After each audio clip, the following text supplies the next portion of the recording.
Welcome back, trainers. So I hope everybody had a great Treecko community day. I personally caught myself 11 and found one within 1 minute of the event starting. So that was pretty intense. I think that may be my best time yet. It's usually 3 minutes, 5 minutes, and I'm always getting those shinies extremely quick. But this time it was 1 minute in. We also stopped 1 hour early just so we can do some trades and I can get my video up, because this event did throw off my video upload. As you did notice, this got up a whole lot later than usual because of the event times, unfortunately. So I'm just gonna have to find a way to work around that next time around, probably have a video ready to go. But anyways, we were able to do quite a bit of trades, and we received two luckies out of an hour and a half of trading. Are you actually joking me? So we had a backup plan.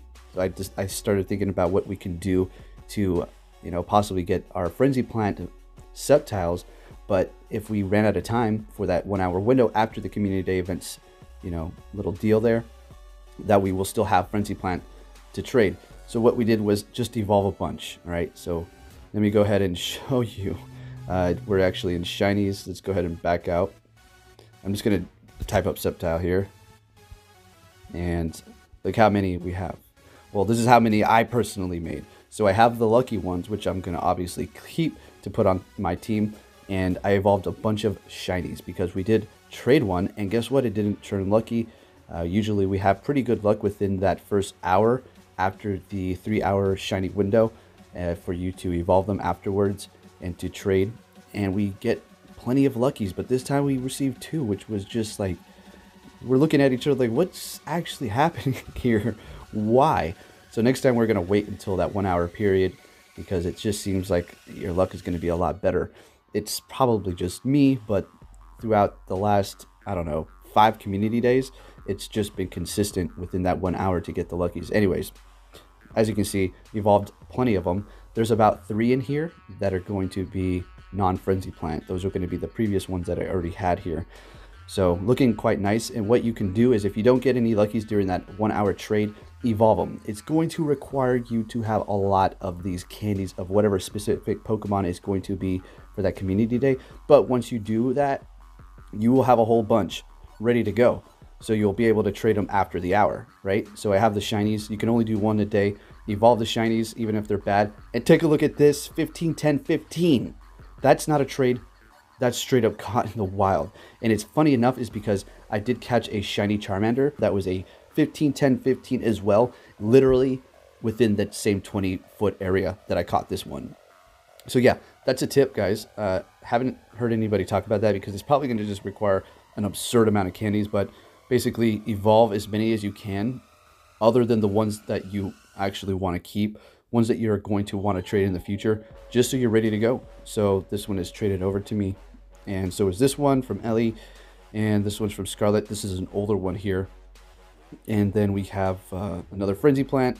Is this going to be for keep? Yeah, it's a 15, 13, 14, although it's going to require so much Stardust investment.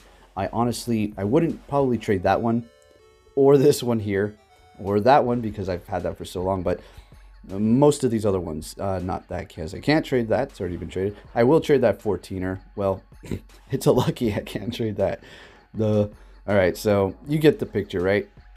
And yeah, I really love that shiny Treecko. This whole shiny family looks amazing to me. I love those red eyes. Really like those red eyes. As a matter of fact, it's funny enough, I caught a shiny Treecko right on 420. So you'll see that coming. Pretty interesting. And yeah, so it was pretty clever. I thought, let's just evolve a whole bunch of these and we'll trade them later. Like I said, it's going to absolutely drain your Treecko candy resources, but at least you're going to have frenzy plant Pokemon, well, the Sceptile here, to trade beyond the hour period whenever you want in the future. You can just walk them or catch them more in the wild and collect your candies. Make sure you pine up them, obviously, so you can stack back up. So that's my tip to you, and we'll see what happens. Hopefully we can get our shiny lucky in the future, but I already had a couple ready to go, so I was okay. So I'm sitting on 4 luckies currently now. And as far as a shiny goes, I was powering up that 10, or should I have 15, 10, 15 right here. But I was thinking to myself, okay, yeah, for the Great League. But we all know at this point that it's not going to perform the best or better than another possible one just because it is a 15-10-15 for PvP. Maybe if I maxed it out and I took it up against a raid, absolutely it would perform great because it would get to that frenzy plant a lot quicker with that less defense, but in PvP it's not going to be doing anything for me. So I did power it up a few times and I immediately stopped and like, wait, what am I doing? I could just go for this one, 11, 12, 14, which is actually ideal for PvP. You want that a lower attack so you can reach a higher level while staying under 1500 CP, okay? So that's going to work out perfectly. Okay, and just as a refresher, let's go ahead and go over the best grass types really quick here. So Roserade is going to actually be your #1 with Razor Leaf and Grass Knot, coming in at 16.80 DPS, and then Sceptile second with Bullet Seed and its new Frenzy Plant move coming in at 16.25, so it's not that far behind Roserade, but you know, Roserade's still going to be performing better with that amazing Grass Knot move that has been newly added to its moveset. Then you have Venusaur with Vine Whip and Frenzy Plant coming in at 16.5. The thing about Venusaur is it will be able to last longer in battle for sure, and we're going to go check out the TDO in just a moment. Then you have Breloom with Bullet Seed and Grass Knot, and also keep in mind that these are going to be their pure grass attacks. A lot of these Pokemon can perform better with their other move that is actually not going to be their typing, like Breloom will have that counter, but it will be its type. Then you have Sceptile with possibly Fury Cutter that could be gaining energy a lot quicker, or depending on who you're going up against, possibly another grass type, you're going to be performing better in that regard. Or say a dark or psychic type, you'll be doing super effective. It will have massive energy gain for that Frenzy Plant as well. And then a few various other Pokemon. For the most part though, they're all going to carry their secondary typing for their other move. And then moving along, we have Exeggutor with Bullet Seed and Solar Beam sitting at 15.79. Exeggutor Alolan, 15.70. Victory Bell, Razor Leaf, and Solar Beam, 15.5. And then I have another one, Razor Leaf and Leaf Blade, sitting at 14.58. That one is going to be more ideal for PvP. We already know the double charge and the 3 charge bars are going to be more ideal for PvP. Then you have Venusaur at the bottom with Razor Leaf and Frenzy Plant. Razor Leaf is extremely nice. It's just not gaining enough energy. That's why it's at the bottom there. Now, if we go ahead and go over to TDO, that is going to be weakest, or ones that are going to faint the quickest. Now, let's go ahead and take a look who's going to last the longest and be doing the most damage. That's going to be Venusaur. Technically, it can last the longest, and therefore it's going to be able to deal more damage because it's going to be in that fight longer. Not in every situation, just TDO here. Then you have Alolan Exeggutor, and then Venusaur with Razor Leaf and Frenzy Plant, Exeggutor, Bullet Seed, Solar Beam, Roserade, Sceptile, and then the 2 Victory Bells. So there you go for the best grass attackers. Just a quick brush up because we have been over this several times already, but as it stands now, your best one is up, and there goes it all. Okay, well, Roserade's going to be your best one, followed by Sceptile second. Alright trainers, and before I let you all go, we're going to have to power up a Sceptile. You know how we do it over here. So we're going to go ahead and definitely buy that secondary move right off the bat, because, you know, we're not going to go with Leaf Blade, although, you know, it could be neat, I guess, all grass. We're going to go ahead and TM that because we want Aerial Ace. There we go, right away. So Frenzy Plant, Aerial Ace, Bullet Seed, no, not yet. We're going to go ahead and go with Fury Cutter because I do want to test this out in the gym with that set specifically. All right, I really enjoy Fury Cutter. So this one is going to be a 15, 13, 12. And I did look at my other ones. Let's see, we do have this one that is a little higher up, 14, 14, 12, 89. Obviously, it's a lucky, so I should be powering that up.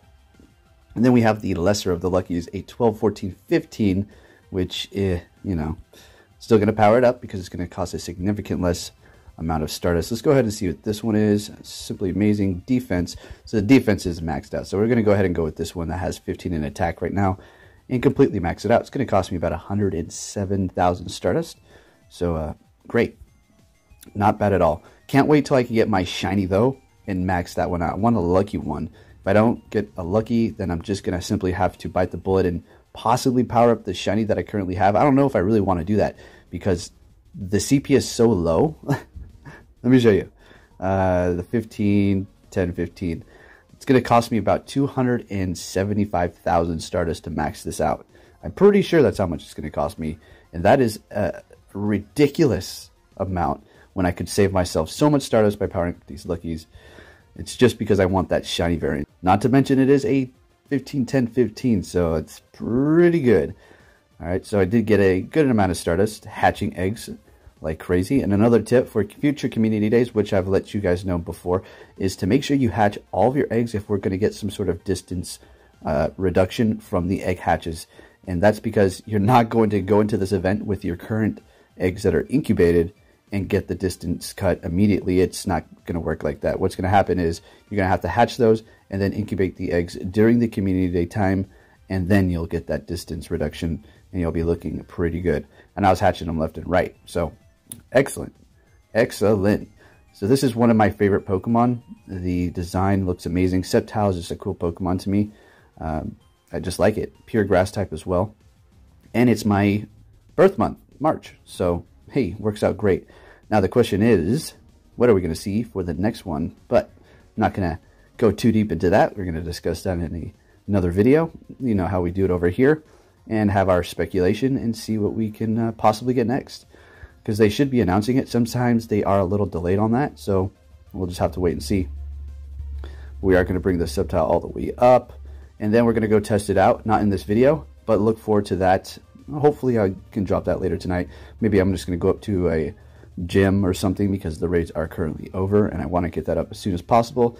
And you can find a decent challenge if you're trying to use 1 or 2 Pokemon. If you're going up against a fully fed gym with strong Pokemon in there. So my candies are significantly low. Very, very low. And that is because I evolved a whole lot of them simply so we can trade them and get luckies later on. Not too sure if it was smart to evolve that many. Yes, they're going to be fairly good, but at this point I think I was just panicking because we weren't getting any luckies too. And me and Ellie usually get about, I don't know, anywhere from like 10, I don't know, 10, that's a little, probably a little exaggeration there, but we get a lot, right? Definitely nothing like 2. All right, that was just insane. For the first hour, we literally got nothing. Nothing. And then there's like an hour and 10 minutes in, finally got our first one. And our very last trade, we're like, all right, last trade, and we're done. Who cares? We're finished here. This doesn't seem to be working right now. And bam, lucky. So we immediately evolved it. We had like 2 minutes before the 1 hour grace period ended where you can evolve it and get that special move. And we're just like, woo! That was close. So yeah, pretty good. Happy with these. I just can't wait to go test them out and see how they can perform. But we already know which one's going to be the best grass attacker as it is right now. So 2700. Okay. Looking great. So it does have like, it's just the last power up here. Yep. There we go. Completely maxed out. So there you go, trainers. Hope you enjoyed this video. If you did, please give it a big thumbs up. And let me know how you did for your community day. And look forward to that shiny Sceptile power-up with Frenzy Plant coming in the future. And keep your eyes peeled for a gym or possibly PvP battle with Frenzy Plant Sceptile. Thank you for watching, trainers, and I'll be catching you all next time. Take care.